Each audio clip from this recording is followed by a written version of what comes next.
네, 최근에 이준석 국민의힘 대표를 둘러싸고 당 안팎에서 여러 의혹들이 제기되고 있습니다. 이 중에 지금 이준석 대표랑 같이 한판 붙은 분이 있습니다.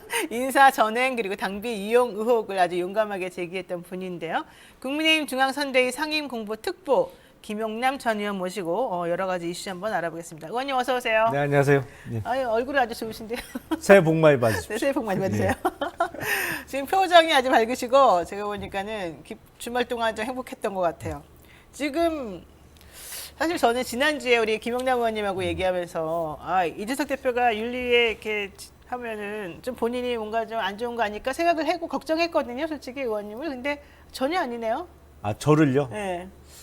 저는 뭐 팩트하고 다른 얘기를 한 거는 없으니까요. 그리고 제가 이준석 대표에 의해서 윤리에 제소는 됐습니다만 제소 사유 자체가 그 라디오에서 한 얘기잖아요. 그러니까 그렇죠, 지금도 그렇죠.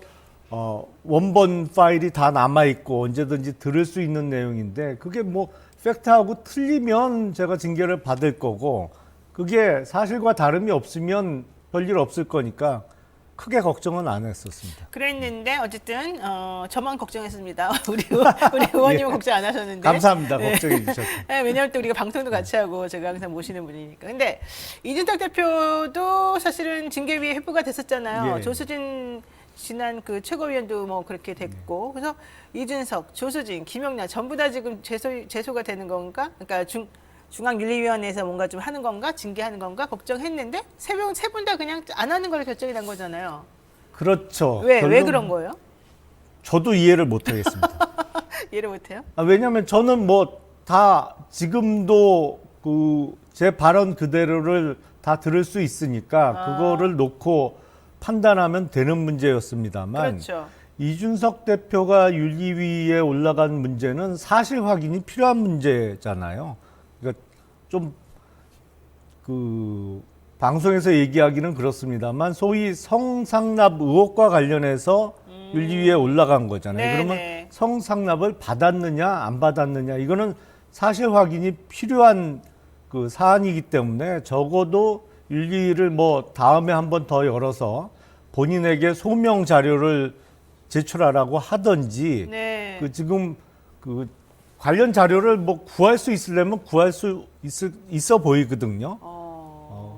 그런 절차가 좀 필요했을 것 같은데 그날도 바로 끝내더라고요. 그러니까는 이 세 분에 대한 그 징계위의 제소 그 넘어간 사유가 여러 가지가 있지만 다 틀리죠. 우리 김용남 의원 같은 경우에는 그 지난번에 이제 이 대표한테 뭐 돈 좀 전용한 거 아니냐, 뭐 요 발언했다는 것 때문에 라디오에서 한 발언, 요게 좀 문제였었죠. 정확하게는 네. 이준석 대표가 취임 이후에 없는 자리 만들어서 가까운 사람 취직시켜 준 게 있지 않냐. 근데 그 다음 발언은 그렇다고 그거 자체를 문제 삼을 수는 없는 거 아니냐. 누구나 친한 사람이 있는 거고 뭐 측근이라고 불리우는 일하기 편한 사람이 사람이 있는 있는 거고. 건데 왜 대선 후보는 가까운 사람이 있으면 안 되고 당대표는 가까운 사람이 있어도 된다는 얘기냐. 그래서 그 맥락이었군요. 그렇죠. 사실은 그 얘기를 한 거거든요. 네네. 근데 이준석 대표가 뭐 자기는 과거 당대표보다 조금만 취직시켰고 뭐 5명인데 자기 2명 시켰고. 그렇죠. 그리고 당비를 엄청나게 아끼고 있다고 그러길래 그럼 당대표 정무실장이 쓴 활동비 내역 좀 한번 까보자. 까보자. 그렇게 자신 있으면 네. 그랬더니 그건 대답 안 하더라고요. 그러니까 어쨌든 그것 때문에 우리 네. 의원님은 제소가 된 거고 윤리위원회. 네. 이준석 대표는 가세원에서 그 제기했던 성상납 의혹 성상납 2번 받았다는 거. 그다음에 한 1,500만 원 상당의 뭐 돈 선물을 받았다는 거죠. 추석제 선물 받고 이런 거. 자신이 운영하는 단체에 900만 원 상당의 뭐 선물을 받았다는 거 그리고 접대비와 성상납 비용이 그게 한 480만 원 정도 뭐 그러니까 이렇게 박근혜 의혹이 대통령 제기됐죠. 때 예. 그 무슨 박근혜 대통령에게 뭐 잘 말해준다는 취지를 예. 받았다 이런 거였어요. 예, 예. 그럼 조수진 의원은 왜 받은 거예요?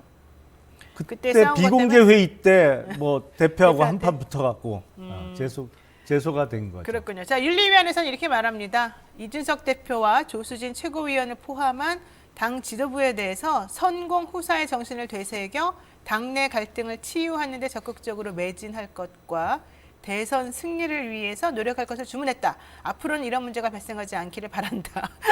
이게 끝이었어요. 네, 좋습니다. 그런데 뭐 어쨌든 하나만 얘기 한 거죠. 예, 근데 제가 봤을 때 김용남 의원 발언은 뭐 그렇다고 치고 조수진 의원 것도 그렇다고 치고 이준석 대표 거는 앞으로 계속 문제가 생길 것 같은데. 사실 확인이 필요하죠. 네. 그리고 그 윤리위에서 해당 행위라는 기준으로 놓고 보면 지금 이준석 대표의 연이은 발언은 사실상 윤석열 후보의 당선을 바라고 나오는 얘기라고 볼 수가 좀 없는 당선에는 측면이 좀 방해가 된다. 그렇죠. 네. 많기 때문에 그 부분도 판단할 수 있었는데 역시 이준석 대표가 임명한 윤리위원장 내지는 윤리위원들의 한계가 아닌가 싶어요. 위원장님이 성균관대 교수님이죠, 이양희 예, 교수가. 예. 그러니까 작년 2021년 10월에 이준석 대표에 의해서 윤리위원장에 네. 임명이 됐으니까 그런 한계가 있을 수도 있겠습니다만 매우 아쉽습니다. 좋습니다. 네, 의원님께서 이렇게 말했더라고요. 논개의 심정을 200% 공감한다. 나라를 구할 수 있는 기회를 얻지. 이게 무슨 뜻입니까? 사실은 앞서 말씀드렸습니다만 지금 이준석 대표는 도대체 목적이 뭐냐. 이게 윤석열 후보의 낙선 운동을 사실상 하고 있는 게 아니냐. 네네. 뭐 이런 평가가 당 안팎에 많이 있거든요. 네. 그러니까 윤리위에서 적어도 지금 이루어지고 있는 이준석 대표의 사실상의 해당 행위로 볼 수 있는 발언들과 또 최근에 제기된 의혹을 갖고 예를 들어서 뭐 당원권 정지를 시킨다든지 이러면 뭐 당대표로서의 직무가 정지될 수 있고 아니면 적어도 그 발언에 대해서 경고 조치는 할 수 있거든요. 네네. 근데 그런 아무런 조치 없이 징계가 끝난 게 매우 아쉽다는 그 표현이었습니다. 매우 아쉽다. 이건 꼭 징계를 끝때 뭐 대표를 징계해서 어쩌자는 거예요? 뭐 내보내야 된다는 거예요? 그건 아니잖아요. 아니 그러니까 지금 대선 앞두고 참 이럴 때는 아닌데 네. 근데 우선은 가장 큰 문제는 이준석 대표의 언행이 상식적이지 않아요. 아, 당대표로서. 예. 그렇군요. 자, 어쨌든 중요한 거는 이준석 대표는 뭐 조최고위원과도 갈등을 겪고 누구하고도 갈등을 겪고 계속 갈등을 여기저기 이제 겪는 것 같은데 김종인 위원장하고 만났음에도 불구하고 복귀 의사는 없다. 이렇게 예. 지금 또 결론이 났어요. 아마 윤석열 후보 캠프 측에서도 안 와도 된다 이런 마음도 있는 것 같아요. 이준석 대표가 다시 선대위에 복귀를 하겠다고 본인이 희망하더라도 아마 많은 그 국민의힘 당원들이 받아들이질 못할 것 같아요. 근데 지난주에 사실 우리가 화요일 정도에 나온 기사 중에 하나는 이준석 대표가 만약에 윤석열 후보가 나한테 요청하면 너 갈 수도 있다 뭐 이렇게 한마디 하긴 했었잖아요. 그런 취지로도 인터뷰를 했었죠. 네, 그러면 그건 좀 가고 싶었던 거 아니야? 그러니까 뭔지 모르겠어요. 저도 뭐 제정신인지 아닌지 모르겠고 네. 뭐 속내가 뭔지 정확하게 모르겠습니다만 결국 자기 정치다. 어쨌든 지금 대선을 앞둔 상황에서 국민의힘 후보에게 도움이 안 되고 있는 거는 확실해 보입니다. 도움은 안 되는 것 같다. 좀 그래 보이긴 합니다. 서로 너무 싸우니까 이번에 어떤 여론조사에서는 국민의힘 내용 때문에 윤석열 후보 지지도가 떨어졌는데 그 원인이 뭐냐 물어보니까 윤석열 후보 때문이다 하고 이준석 대표 때문이다. 이 두 가지를 놓고 서로 간에 좀 얘기들이 있더라고요. 뭐 충분히 그렇게 나올 수 있죠. 좋습니다. 예. 어쨌든 근데 가장 급하고 손해를 보는 것은 대선을 이제 2달여 앞두고 있는 후보거든요. 그러니까 막 큰절하는 거 아니야? 버섯 빨려 나가지고. 아니, 뭐 큰절 아니라 뭐는 못 하겠어요, 그도 후보가. 먹고 깜짝 놀랐어요, 사실은. 자, 그런데 이 대표 경우에 지금 심각한 것 같아요. 가로세로 연구소의 강용석 변호사가 성상납 의혹을 제기를 하고 고소를 한 상태인데 그때는 성상납 2번 받았다만 가지고 얘기했는데 처음에는 이제는 돈 얘기가 구체적으로 나오면서 이거 상당히 좀 심각한 문제가 됐습니다. 이거 사실일까요? 어떻게 될까요?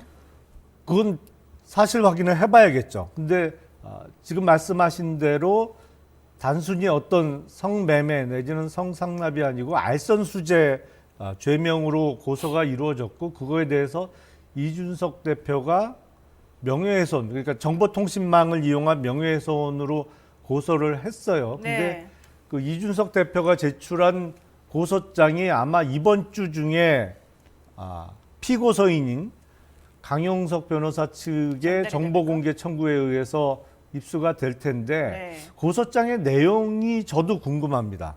이게 명확하게 자신이 성상납을 받거나 자신이 운영하는 단체를 통해서 선물을 받은 사실이 없음에도 불구하고 허위 사실을 적시해서 본인의 명예를 훼손당했다고 명확하게 이렇게 고소를 했을지 네. 그게 또 뭐 그렇지 않다는 얘기도 있어서 아 그래요? 예, 예. 내용을 봐야 되겠네요. 그러니까 고소장이 나오면 한번 살펴봐야 될 것 같아요. 그러니까 지금 이 대표가 가세연에서 제기한 내용은 사실이 아니라면서 입장을 밝히고 강용석 변호사랑 김세희 전 기자를 네. 정보통신망법상 허위사실에 한 명예훼손 혐의로 강남경찰서에 고소를 했는데 이게 이제 2013년 7월하고 8월에 있었던 일에 대한 거예요.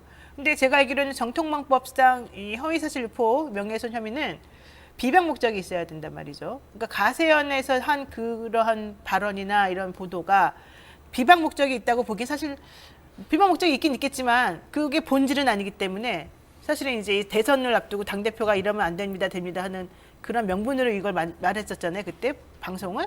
그러면 이런 것들은 꼭 비방 목적이라고 하기보다는 거시적 관점에서 봤을 때는 뭐 허위가 조금 들어가 있다 하더라도 비방이 아니라 그러면 또 뭐 무혐의가 될 수 있잖아요.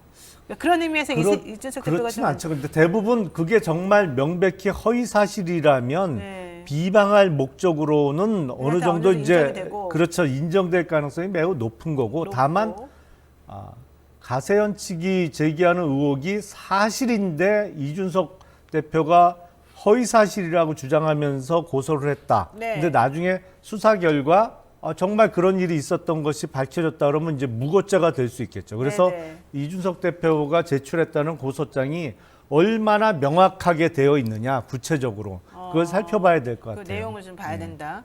자, 송영길 더불어민주당 대표도 물론 가세연이 고소했습니다. 보니까 뭐 뇌물 받았다. 근데 그건 별로 중요한 게 아니겠죠. 더 중요한 얘기는 이준석 대표 성접대 의혹의 배후를 송영길 대표가 이건 윤핵관의 공작대입니다 이렇게 말했다는 게 더 좀 중요한 것 같아요. 왜냐하면은 민주당 공작이라고 하태경 의원도 그랬었잖아요.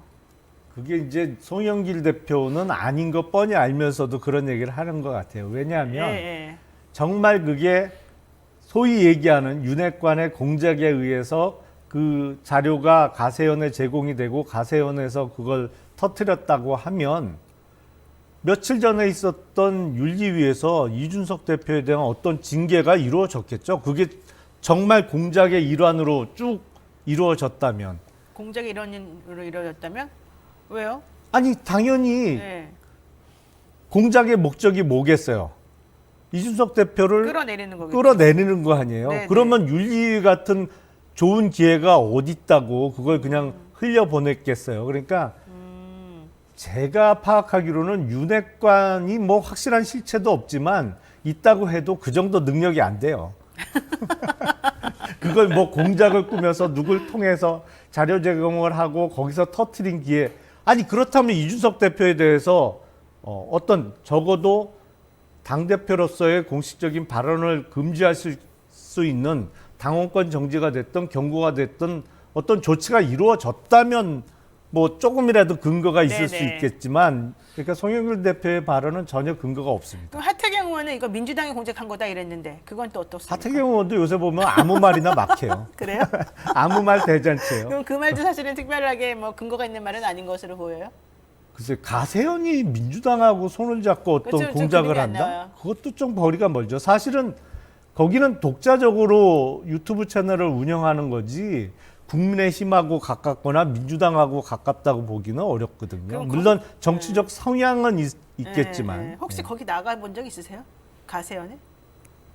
거기 출연한 적은 없고요. 네. 그 지난 총선 때 쭉 지역을 도는 유튜브 채널 몇몇이 거기뿐만 아니라 여러 채널들이 그랬죠. 그래서 특히 수도권의 총선 후보들을 돌아가면서 이렇게 한 적은 있었거든요. 지역에 와서. 네. 그렇게는 한 번 나가본 적이 그러니까 저는 사실은 가세연은 국민의힘 쪽이라고 생각을 했는데 요즘 하는 거 보면은 이 사람도 공격하고 저 사람도 공격하고 좀 그러나 봐요. 그러니까 정치적 성향은 있을지 네. 모르겠지만 네. 그렇다고 무슨 국민의힘을 그것도 도와줄 아니에요? 목적으로 그런 것 같지는 이제 않은데요. 독립적인 훌륭한 방송이군요. 아니 본인 나름대로의 다 생각이 있는 거죠. 뭐 토마토 뉴스도 그렇고 가세현도 그렇고 다. 그래요. 하여튼간 제가 뭐 요즘에 아주 돌아가는 판이 우리들이 옛날에 생각하지 못했던 판으로 막 돌아가는 것 같긴 합니다. 그렇죠. 저도 이런 상황은 처음 보는 것 같아요. 그러니까 당 대표가 자기가 소속해 있는 당의 대선 후보를 사실상 공격하고 뭐 계속 비판한다. 그리고 선대위 지금 해체해야 된다고 주장한다. 네. 이런 거 보신 적 있으세요? 저못 봤죠, 당연히. 전혀 상식적이지 않죠. 그러니까 이준석 대표 입장에서도 이게 잘 돼야지 자기가 당대표로서 성공하는 게 되는 건데. 그렇게 생각 안 생각하나 하는 것 봐요. 같은데요. 그러니까 어쨌든 20대, 30대는 내 편이니까 그들을 척지지 않는 쪽으로 가겠다. 이게 이제 하나의 라인인 것 같아요. 뭐 본인의 어떤 정치적 기반은 끝까지 챙기고 가겠다는 목적도 있는 것 같고 다소 엉뚱한 목적도 좀 있어 보이고요. 엉뚱한 목적이 뭐예요? 뭐 여기서 말하기는 좀 그렇습니다. 그래요? 그럼 본인 속내니까 짐작할 뿐이죠. 뭐. 그러면은 가세현은 왜 그러는 거예요? 왜 이준석 대표 이렇게 싫어요? 지난번부터 보니까 이준석 대표 탄핵해야 된다, 뭐 해야 된다 계속 욕하던데. 근데 그거는 네. 국민의힘의 전통적 지지층의 정서와 비슷한 측면이 있어요. 그러니까 특히 최근에 저도 요번 그 쉬는 기간에 네. 당원들한테 전화를 여러 통 받았는데 우선은 대선에 대한 걱정 그리고 도대체 당대표가 왜 저러냐 당대표 이해를 저렇게 못하겠다. 해도 되는 거냐 뭐 이런 그 목소리들을 많이 내시거든요. 네. 근데 그리고 무엇보다도 상식적이지 않잖아요. 당대표로서의 당대표 행동이? 언행이.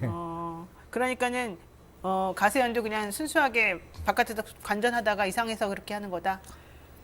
글쎄 거기가 제가 듣기로는 네. 제보가 많이 들어온다고 합니다. 지난번에 민주당 1호 영입 인사인 조동현 교수에 대한 것도 아마 그 유튜브 채널에서 제일 먼저 사생활 관련한 의혹을 제기했는데 거의 사실도 드러났잖아요. 그러니까 이런저런 제보들이 많이 들어오는 와중에 이준석 대표에 대한 제보도 들어온 것이 아닌가 싶어요.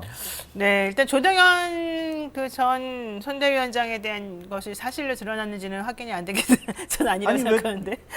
거의 그 성폭행 당했다고 하고 뭐 이렇게 좀 약간 디테일한 부분도 다르지 않습니까? 아니 거기까지는 모르겠습니다만 네. 그 전 단계에 네. 아예 출생 뭐이나 관련된 거? 이거 관련해서는 본인도 인정을 한 것으로 알고 있습니다. 근데 솔직히 그런 거는 사실 가세현이 굳이 나가서서 이렇게 떠들고 다닐 필요는 없는 얘기였잖아요. 애기 인격권도 있는 건데. 그러니까 그게 유튜브 채널의 어떤 면에서는 그 폐해. 공중파 방송이나 이런 데보다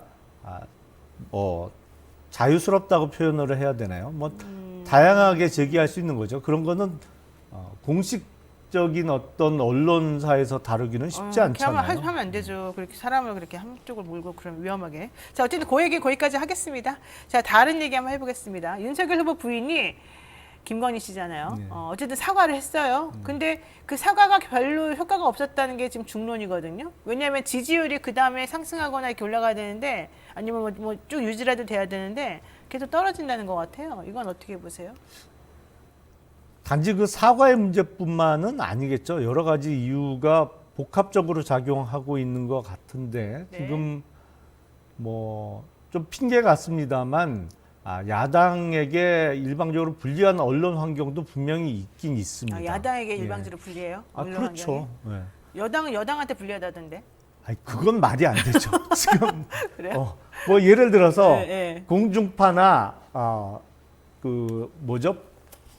보도 전문 네, 매체 보도 전문 채널을 매체. 보면 네. 바로 티가 나는데요. 그거는. 그러니까 뿐만 아니라 네네. 이 앞서 이야기를 드렸습니다만 이준석 대표와 이렇게 갈등하는 모습이 이준석 대표의 탓도 큽니다만 어쨌든 후보에 대해서는 어떤 관리 능력의 문제로 제기될 수 있거든요. 네. 그러니까 이런저런 요인이 복합적으로 작용하고 있는 것 같은데 김건희 씨의 사과 문제도 여론조사 결과를 보면 비등비등해도 조금 부족했다는 면이 몇 퍼센트 높게 나오는 것 같아요. 네네. 물론 저도 개인적으로는 사과문 발표 이후에 기자들과의 질의응답도 본인이 직접 진행하는 게 좋지 않았을까라고 생각을 합니다. 그렇죠. 그냥 안 하고 가버렸어요. 근데 그 정치를 안 해본 사람이 사실은 카메라 앞에서 뭐 오랜 시간을 질의응답하기 좀 가지면서 부담스러우니까. 그거는 사실 쉽지는 않죠. 물론 쉽지 않은 건 틀림없는 사실입니다. 근데 대선 후보의 배우자니까 뭐 기대치가 조금 높다면 거기까지 기대할 수도 있겠죠. 근데 네. 그 이후에 민주당에서 석사학위 논문 표절 의혹이나 이런 거를 계속 제기는 하고 있는데 불씨가 더 커질 것 같지는 않아요. 더 왜냐면 이상 안 커져. 아니 논문 표절도 이재명 후보는 후보 본인이 했잖아요.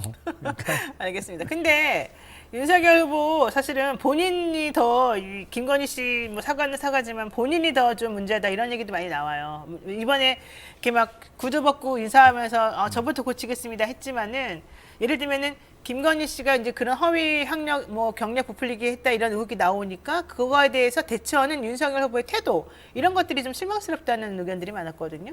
그러니까 김건희 씨는 김건희 씨 문제라고 치더라도 그 부분들은 좀 어떻게 보세요? 좀 너무 권위적이다, 고압적이다, 사과를 할 줄을 모른다, 무조건 언론 탐험한다 이런 얘기들. 글쎄요. 근데 우선 그 대선 후보의 입장을 떠나서 부부로서의 그 관계를 생각하면 사실상 와이프가 이야기한 거를 믿어야 돼요? 믿었겠죠. 처음에는. 그리고 뭐 지금도 일정 부분까지 하여튼 명확하게 어떤 증거로서 아닌 게 드러난 거 이외의 부분은 아무래도 와이프가 하는 얘기를 믿기가 쉽잖아요. 부부 생활을 하면서 그런 네. 게 작용했던 것 같고 네. 윤석열 후보의 어법이 기존의 정치권 내지는 여의도 화법과 다른 건 틀림없죠. 그러다 보니까 이게 한 구절을 띄어서 이렇게 들으면 되게 이상한 부분이 있어요. 전체를 봐야 되는데. 예. 네, 근데 알겠습니다. 앞뒤를 전체를 보면은 이해할 수 있는 측면도 있는데, 근데 그래서 정치인들이 항상 말을 하다 보면 대부분의 경우에는 하나마나한 얘기하는 경우가 많잖아요. 왜냐면 맞아요. 책을 안 잡히려고. 그렇죠. 책 안 잡히려고. 네. 왜냐면 전체적으로는 맞는 얘기 해도 앞뒤 딱 자르고 한 5초 내지 10초만 잘라서 보도가 딱 되는 순간에 이상하게 들리는 경우가 많으니까 그런 걸 없애기 위해서 그냥 술에 물 탄 듯 물에 술 탄 듯 뭐 흐지부지 얘기하는 경우가 많은데 윤 후보는 또 좀 그렇죠. 그거에 익숙하지 않은 거죠. 아직. 그렇군요. 근데 윤 후보가 어쨌든 지지율이 떨어지니까 한쪽에서는 후보 교체해야 된다 이런 얘기가 좀 솔솔 나오고 있고 한쪽에서는 아니다. 안철수가 지금 가져간 표를 좀 흡수해서 다시 단일화해가지고 좀 정리해야 된다. 이 두 가지 가닥으로 좀 얘기가 되는 것 같아요. 원래 후보 교체로는 이재명 후보에 대한 대장동 의혹이 불거지면서 민주당에서 나왔던 얘기인데 네. 사실상 지금 그건 불가능한 얘기고 네. 할 필요도 없는 얘기를 일부에서 억지로 꺼내는 것 같고요. 아하. 안철수 후보와의 단일화는 저는 그 전부터 네네. 계속 얘기를 해왔고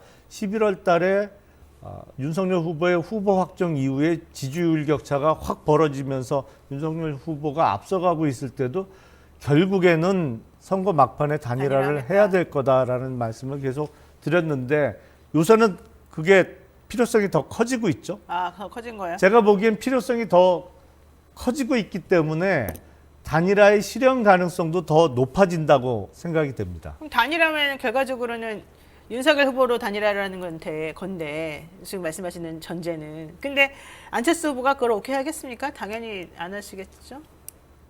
선거에 나서는 후보는 항상 자기가 이긴다고 믿잖아요. 네. 그러니까 선거에 나오는 거죠. 네, 그렇죠. 그리고 지금 여론조사의 지지율 추이로 보면 네. 확실히 안철수 후보는 상승세를 탔고 최근 흐름은 윤석열 후보는 내리막길이에요.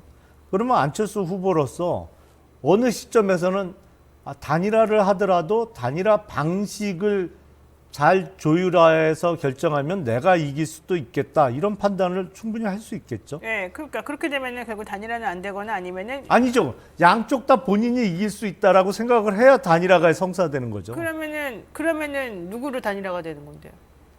둘 다 이긴다고 생각하는데 두 분 다 고집이 엄청 센 분들인데. 항상 그렇잖아요. 본인이 이긴다고 다 선거에 나오지만 당선자는 딱 한 명 나오잖아요. 그러니까 네. 그러면은 안철수 후보가 그럼 양보할 거다?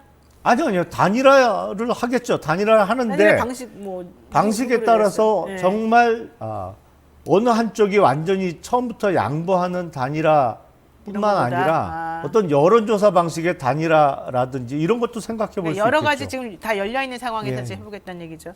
좋아요. 그러면은 이제 그런 것도 해서 안철수 대표는 그렇다고 치고 이 윤석열 후보가 이제 뭔가 좀 승기를 잡고 잘 나가려면 토론을 해야 되는 거 아닙니까? 지금 토론해야 된다는 여론이 엄청나게 높다던데. 근데 왜 이렇게 토론 안 하십니까? 지난번에 3프로 TV에서 각각 모셔다 놓고 인터뷰한 것만도 뭐 간접 토론 효과가 있지만 그게 조회수도 엄청 차이가 많이 나고 윤석열 후보 이래서 안 하려고 했구나 막 이런다는 말도 있다던데. 아니 저도 그거를 봤는데 아, 예.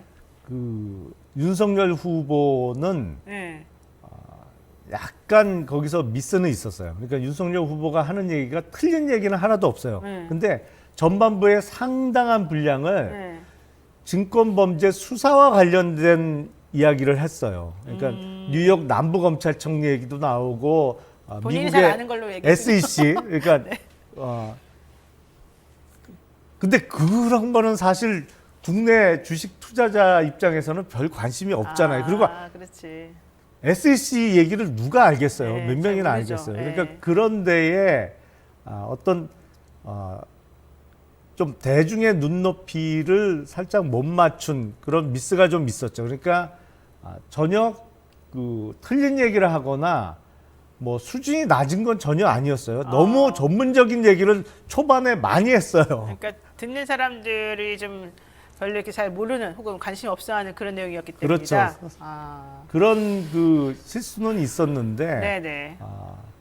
그래서 토론은 그 선거법상 반드시 해야 되는 토론 이외에 어떤 언론사 주최의 토론이 이루어질 가능성이 저는 있다고 봅니다. 아, 그래요? 그럼 앞으로도 좀 기대해봐야 되겠습니다.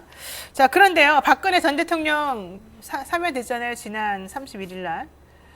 석방이 됐죠. 사면은 24일 날인가 됐고 예. 석방은 31일 날 됐는데 윤 후보하고 좀 껄끄러운 것 같아요. 윤 후보가 물론 뭐 축하합니다 말은 했지만 솔직히 어떻습니까? 내부적으로는.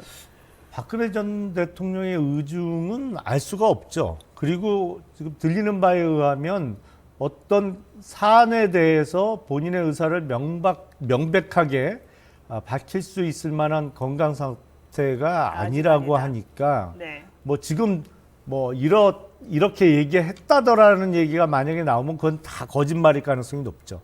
본인이 그 정도 건강 상태가 안 된다고 해요. 근데 일부에서 조금 오해하시는 측면이 있는데 박근혜 전 대통령이 구속될 당시에는 윤석열 당시 검사는 그 당시에는 그 수사에는 참여하지 않았어요. 그때는 제 기억에 지방 근무를 하고 있었고 서울중앙지검에서 탄핵 이후에 이제 구속되면서 수사할 때만 들어갔다는 거예요? 그 이후에 이제 특검팀에 파견이 됐던 거죠. 네. 윤석열 후보는. 그래서 네.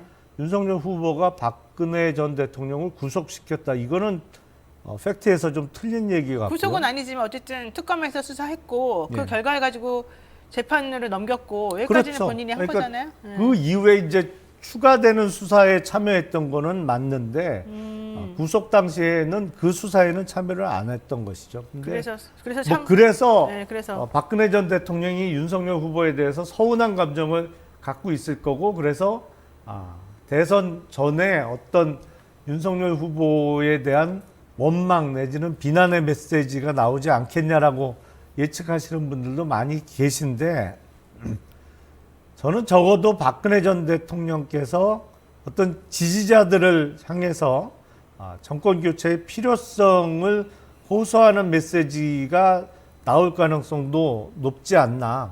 근데 그것도 1월은 거의 기대하기가 힘들 것 같고요. 2월 건강이 정도에. 어느 정도는 회복된 이후에 나올 수 있지 않을까 싶습니다. 그러면은 윤석열 후보를 지지하는 쪽으로 더 좋은 쪽으로 영향을 미치겠네요. 박근혜 전 대통령의 발언이. 그럴 수 있겠죠. 뭐 어떤 윤석열 후보에 대한 직접적인 지지 발언보다는 네. 민주당의 집권 연장에 반대하는 목소리는 나올 수 있지 않을까 싶습니다. 아, 그래요? 그러면은 그게 이제 간접적으로는 어쨌든 윤석열 네. 후보를 도와주는 것이다. 그러니까는 사면은 별로 악영향을 미치지 않을 거다. 이렇게 지금 보시는 예, 예. 거네요. 알겠습니다. 네, 오늘 말씀 여기까지 들어야 될 것 같은데 하나만 여쭤볼게요. 새시대위원회가 요즘에 엄청나게 활약한다. 신당까지 상당한다 그러던데 그거 맞아요? 제가 보기엔 택도 없어 보이는데. 근데 그런 얘기 왜 나옵니까? 그래서 그런 얘기 왜 나오는지 모르겠습니다만 지금 대선을 2달여 앞두고 대선 이후에 어떤 정계 개편을 준비를 할 수도 없고 네네네. 만약에 누가 그런 거를 준비한다 그러면 그건 정신 나간 짓이죠. 지금 선거 앞두고 무슨 선거 이후에 무슨 준비를 해요. 말도 안 되는 얘기죠. 통제가 안 된다던데. 아, 그래서 김정인 위원장이 그래서 앞으로 모든 메시지를 혼자 관리하겠다 그랬는데 그것도 역시 좀 가능성은 없죠. 솔직히 있나요? 아니 뭐 가능하죠. 예. 가능해요? 알겠습니다. 네, 아유 오늘 벌써 시간이 이렇게 됐습니다. 오늘 김영남 공보특보님하고 특보위원장인가요? 등한 오늘 또 정말 귀한 시간 내주셔가지고 너무 감사드리고요. 한 말씀만 하시고 싶은 말씀하시죠. 기회 드리겠습니다. 60일이 조금 더 남았는데요. 외국 분들 만나서 이야기하다 보면 그런 얘기가 있더라고요. 한국 정치에서의 2달은 다른 나라의 2년이다. 2달 사이에 뭔 일이 또 벌어질지 모른다는 얘기죠. 2년이래요. 끝까지 열심히 하겠습니다. 알겠습니다. 지금까지 국민의힘 중앙선대위 상임 공보 특보를 맡고 계시는 김용남 전 의원과 함께했습니다. 오늘 말씀 고맙습니다. 고맙습니다. 네, 감사합니다. 네, 새해 복 많이 받으시고. 네.